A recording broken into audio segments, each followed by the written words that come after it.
Welcome, everybody. So this is Seal and Heal Path to Expungement Made Simple. My name is Chester Harper, and I'm one of the attorneys with the South Royalton Legal Clinic. We are associated with Vermont Law and Graduate School, and we provide pro bono legal services for a few different populations.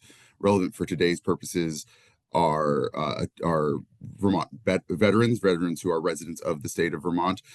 We do a variety of different legal services, including like VA work, working for simple estate planning, discharge upgrades, bankruptcy, some general practice. But one of the newer projects that we started working on here is expungement.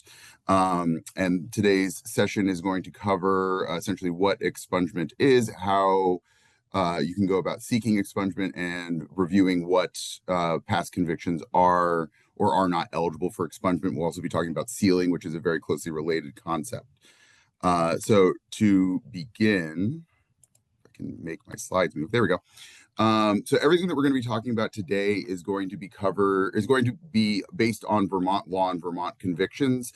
Expungement is a process that is based in state law. So in order to get an expungement, you have to engage with the state court system that had the original jurisdiction for the conviction. So that is basically to say that if you have a conviction from another state, you have to seek expungement there. And whether you are eligible for expungement, or whether a conviction is eligible for expungement or sealing, is entirely based off of those state laws, and they vary tremendously from state to state.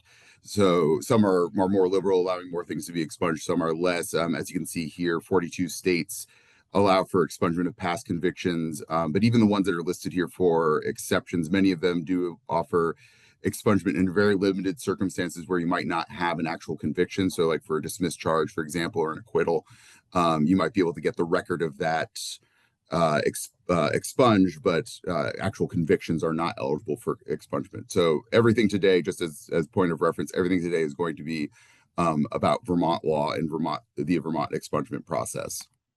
So beginning with some general definitions, we have expungement obviously is the main thing that we're talking about here, and it's exactly what it says. It's a court process whereby records related to criminal proceedings are removed from the public record and destroyed. So they literally shred the files.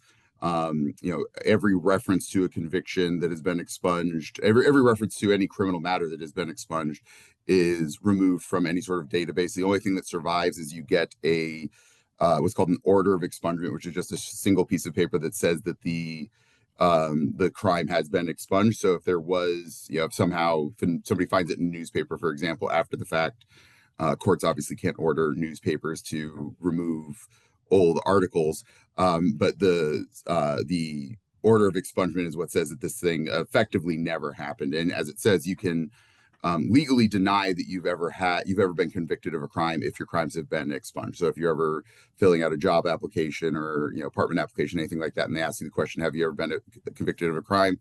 If that crime has been expunged, you can say no.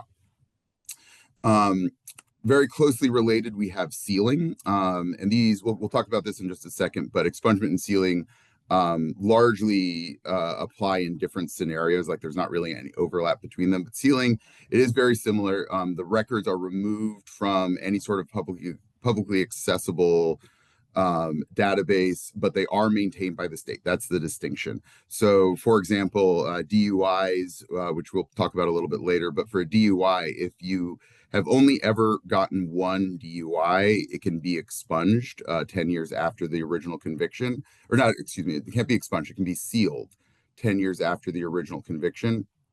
However, if you ever then get arrested for a second DUI, that record of that original conviction is still maintained by the state. And therefore, your second conviction will still be DUI number 2. It's not like you get a clean slate with something that's been sealed, but it does effectively mean that that record no longer exists outside of a limited number of state uses. So you could still say, in the same way with an expungement, that you have never been convicted of a crime. The one twist on this is that it does still show up in a federal background check.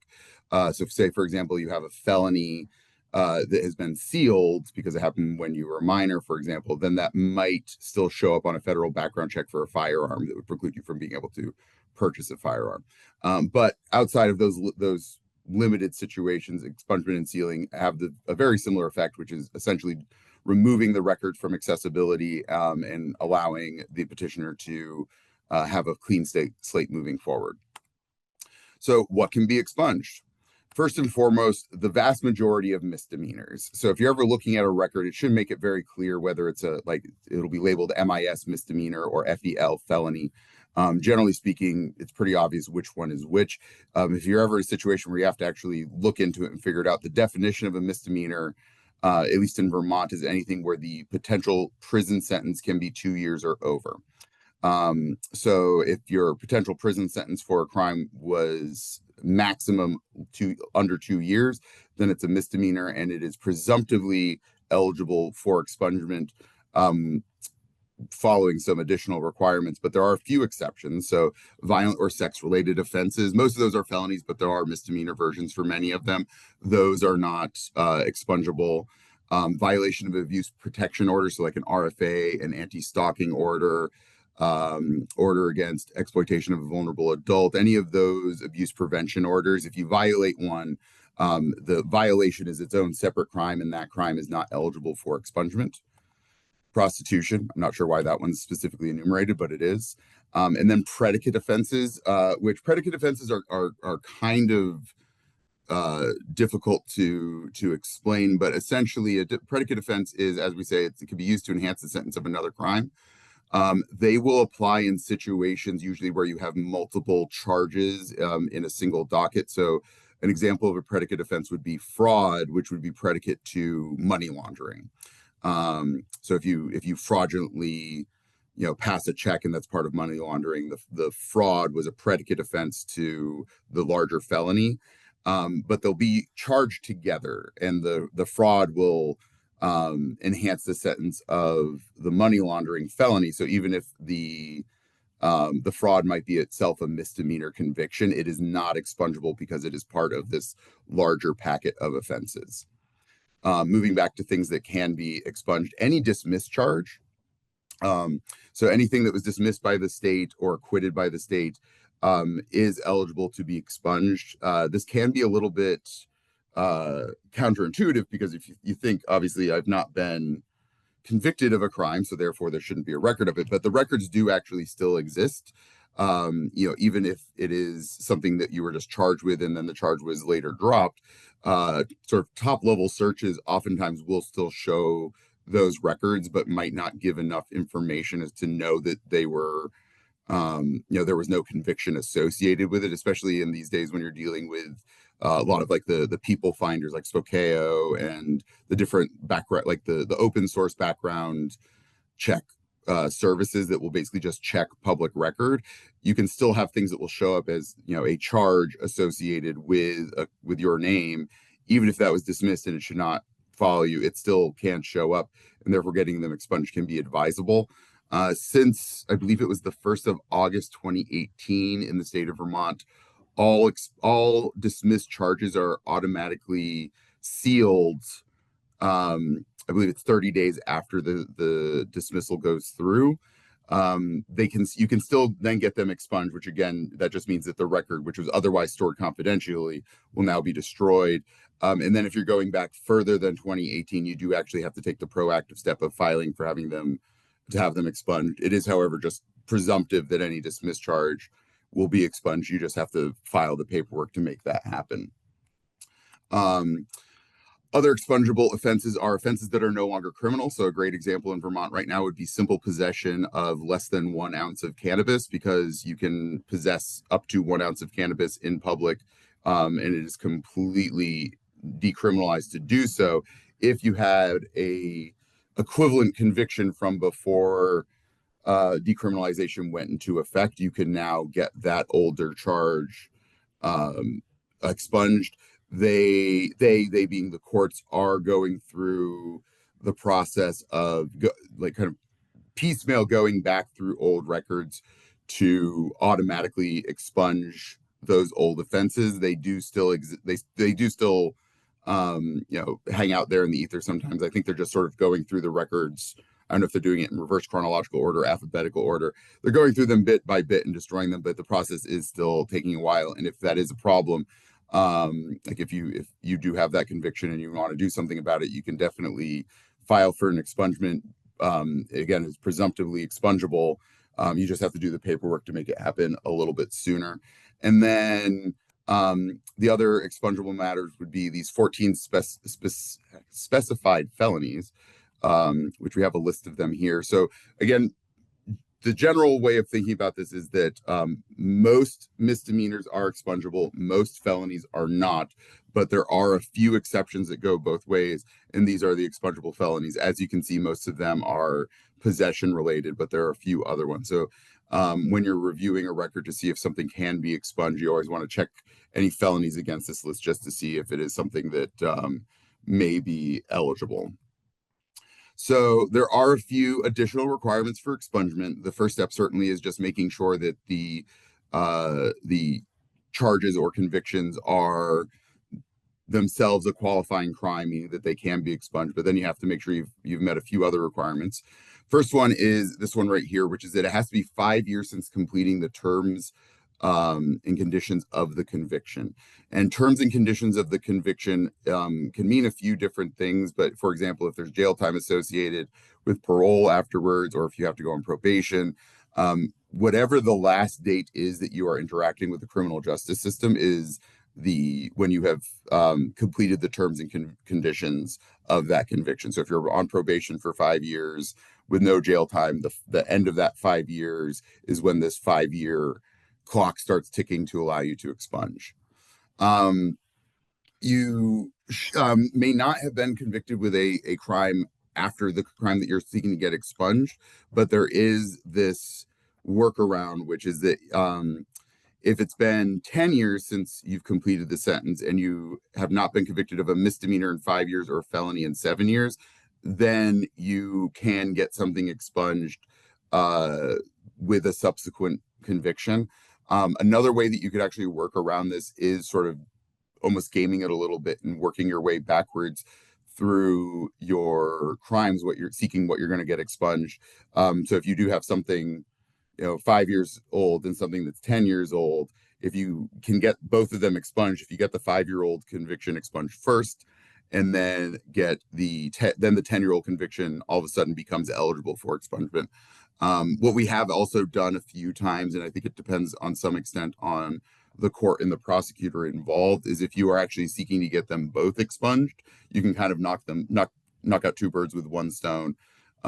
It's ultimately kind of getting to the same place. So most of the time judges are okay with that, but they may quibble over the exact requirements. If you had any fines or surcharges like public defender fees or court costs, orders of restitution, anything along those lines that were part of the conviction, those have to be paid before you can get the expungement. The good news about these is that they don't have to be paid. There's no time requirement after getting the order that you have to pay a fine or a surcharge. There's no requirement that you have to then wait a certain period of time to seek an expungement. So if you're seeking an expungement and you look into it and you find out, oh, wait a minute, I was supposed to pay a $50 fine 10 years ago and I never did, you can go back now and pay that fine and then immediately file for expungement. And then also specific to surcharges like public defender fees or court costs, those oftentimes you are eligible to have them waived by the court if you're financially not able to pay them.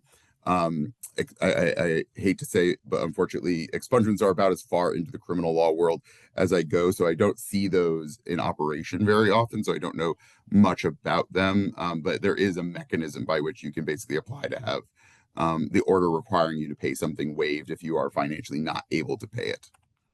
And then you have this very broad requirement for expungement that it must serve the interests of interest of justice.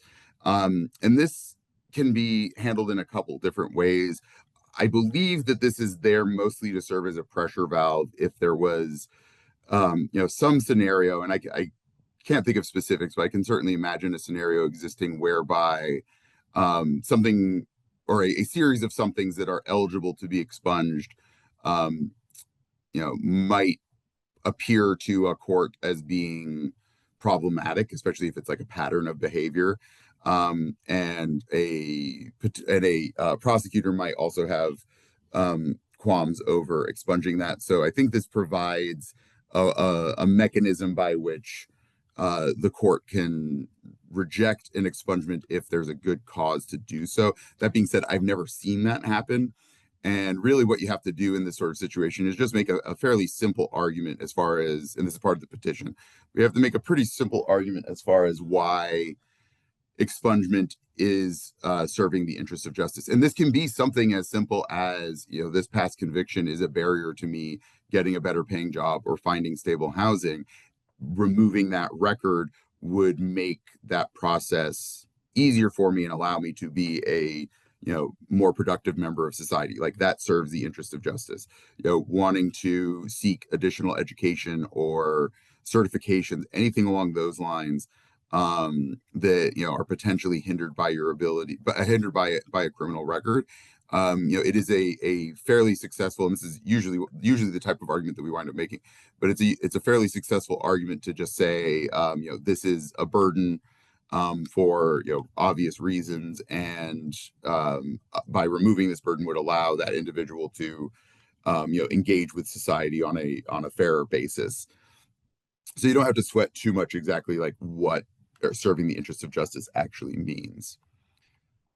Switching gears a little bit to sealing. So like I said, very closely related concepts. I'll show you a picture of the actual petition that you fill out, and it literally says petition to expunge/seal criminal records. So it's the exact same form. You need to put down all the exact same information, just the requirements around it are a little bit different. So there are a few other exceptions, but by and large, the main thing that you're going to see sealed are going to be convictions that occurred before the age of 25. I always think of this as being sort of a youthful offender sort of policy.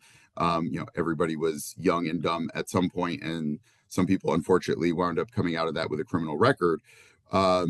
So as long as you were under the age of 25 when the offense was committed, not when you were convicted, but when the offense was actually committed, if you're under 25, then those are presumptively eligible for sealing.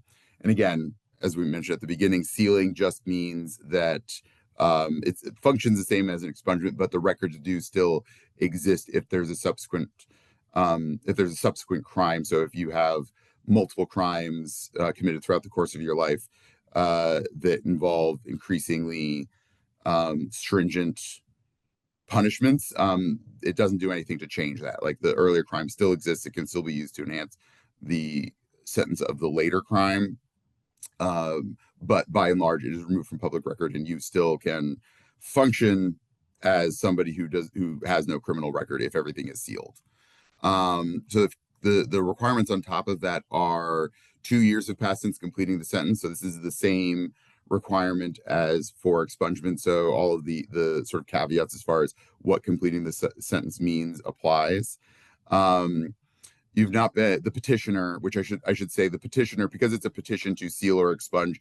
The petitioner is the person with the criminal record, but has not been previously convicted of or is currently charged with a listed offense. I have the list of listed offense. As you can see, these are all, I believe they're all felonies. I'm not entirely sure, but they're all like fairly serious criminal matters. I'd assume they're all felonies. Arson causing death, kidnapping, things along those lines. So as long as you have not committed one of those in the 10 years since, or in the 10 years since the original conviction, and you're not currently charged with one, this does not serve as a bar to sealing.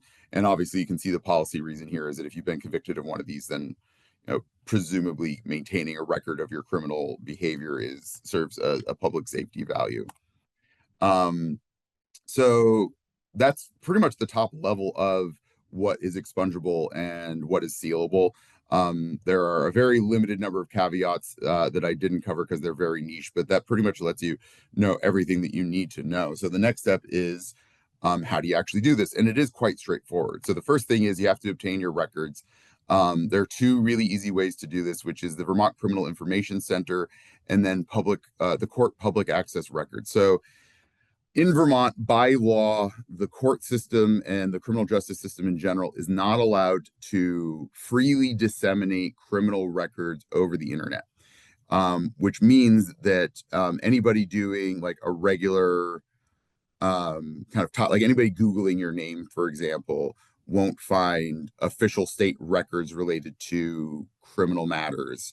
It can still show up in like more in-depth um, background checks. But also there's what's called the court public portal, which is something that everybody involved in the court system uses. Like I use it as an attorney all the time.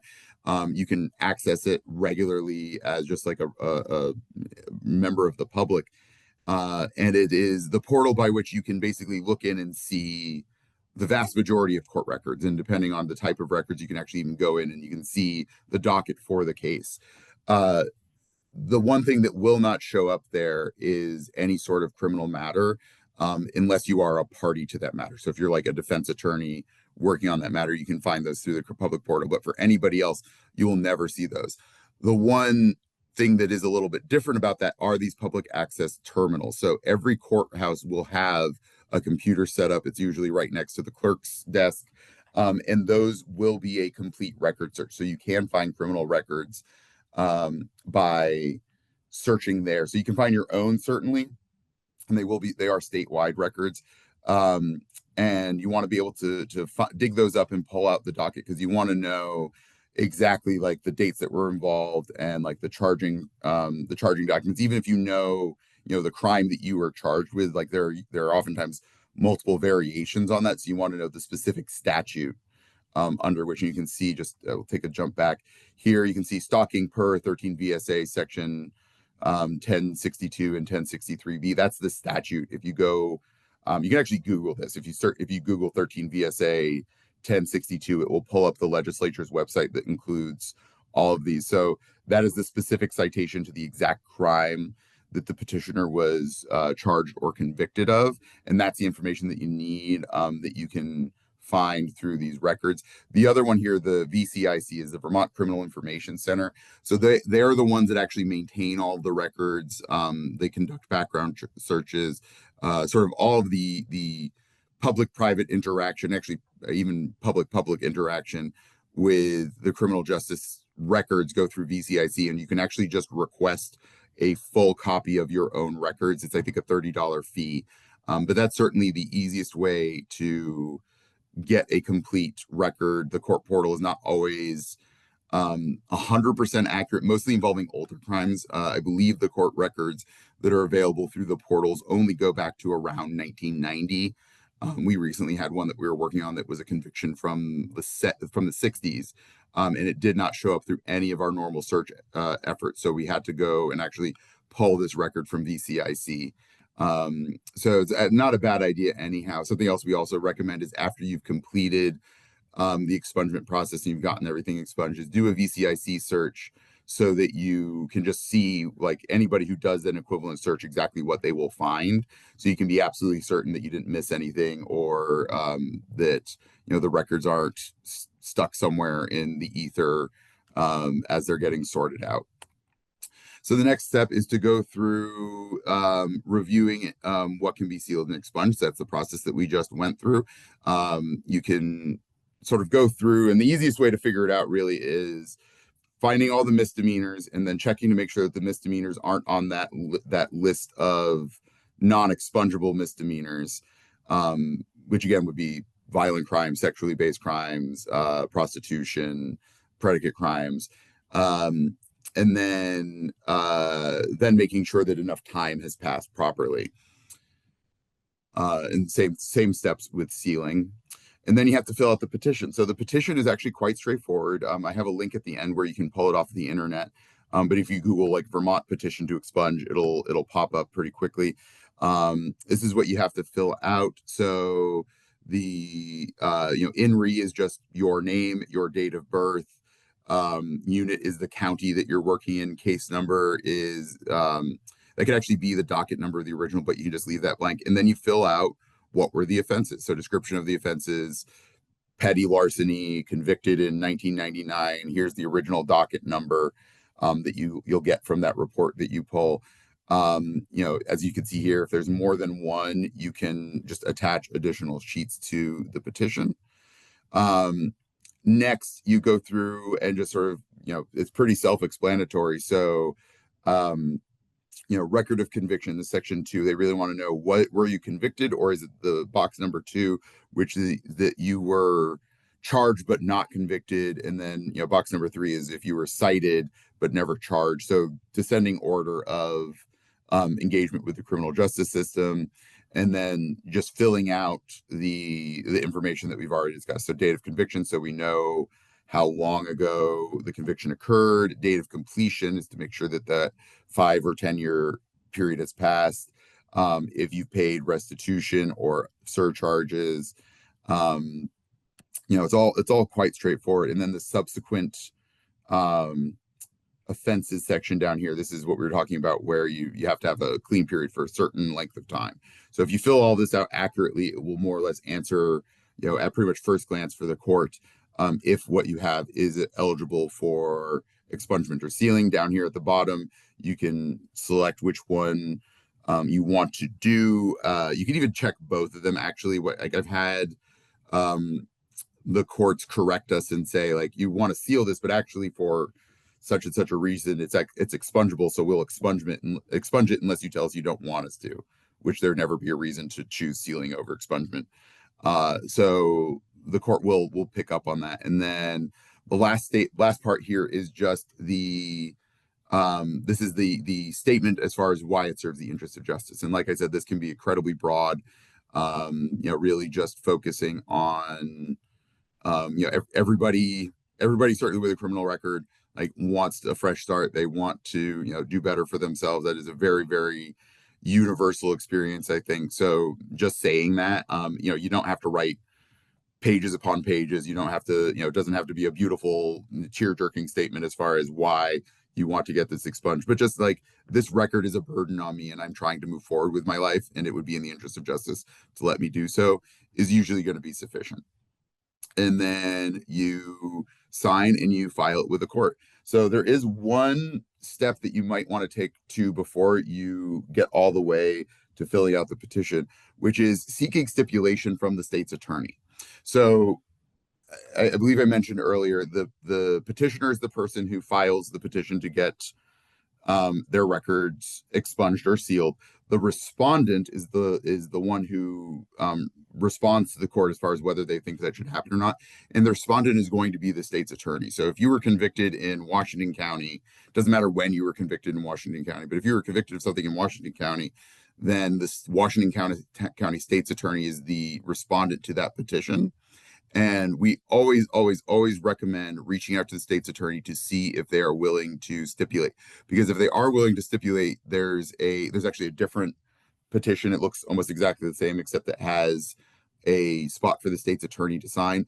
They'll sign it. They actually file it for you. And as long as both parties are stipulating, unless somehow the state's attorney messed up and they stipulate to something that's not eligible for expungement or sealing, the courts will automatically grant the expungement as long as it has been stipulated to by the state's attorney. And I will say, I have gotten shockingly little pushback from state's attorneys about sealing or expunging records. By and large, the argument that they would have to make would really just be that somehow it's not in the interest of justice to do so.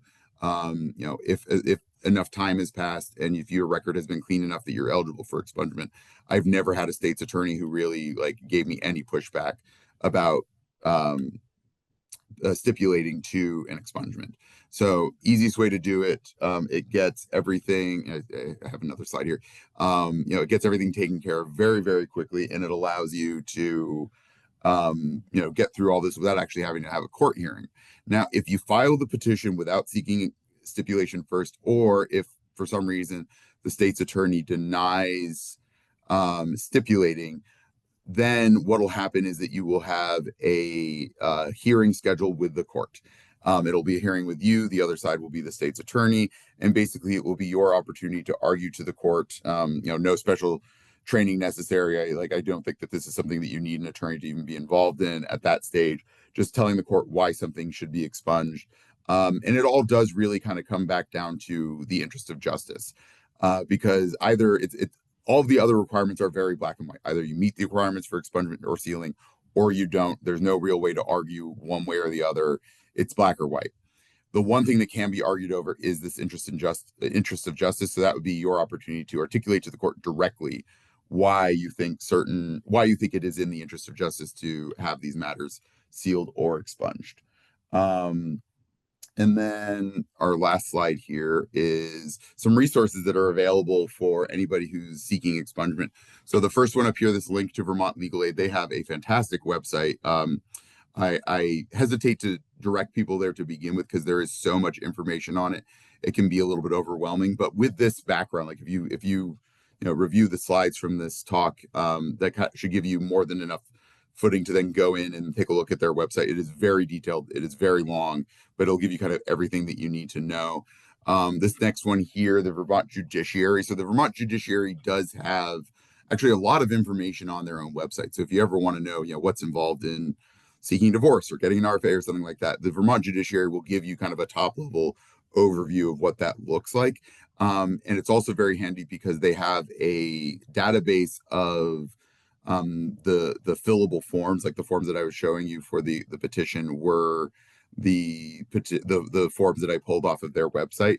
And if you click on this link, it'll take you to sort of their top level page where they'll explain what expungement looks like. And then at the bottom, they have the fillable PDF. So you can just click on, the petition to expunge with stipulation, and pull it up and fill it out very easily. It's quite straightforward. This is the Vermont Criminal Information Center that I was discussing earlier. So if you click on that link, it'll take you directly to their website. That it serves a bunch of different purposes, but essentially, as long as you are requesting your own records, there's like just a button that you can press, and you just have to testify that you are yourself and that you are searching for your own records. Fill it out, pay the $30 fee, and you get a full printout. It actually happens like instantaneously. You put in an email address, and as soon as you hit send, like 10 seconds later or so, you'll get an email from VCIC with the attached records that you're looking for. And then this last one is the directory of Vermont State's attorney's offices. So if you are ever looking for a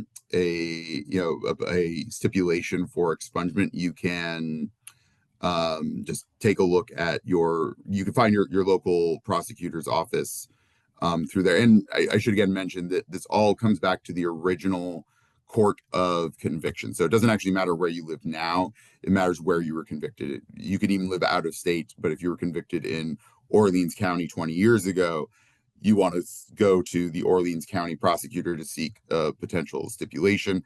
And once you've done so, however that winds up going, it's going to be the Orleans County Court that's going to be hearing the petition.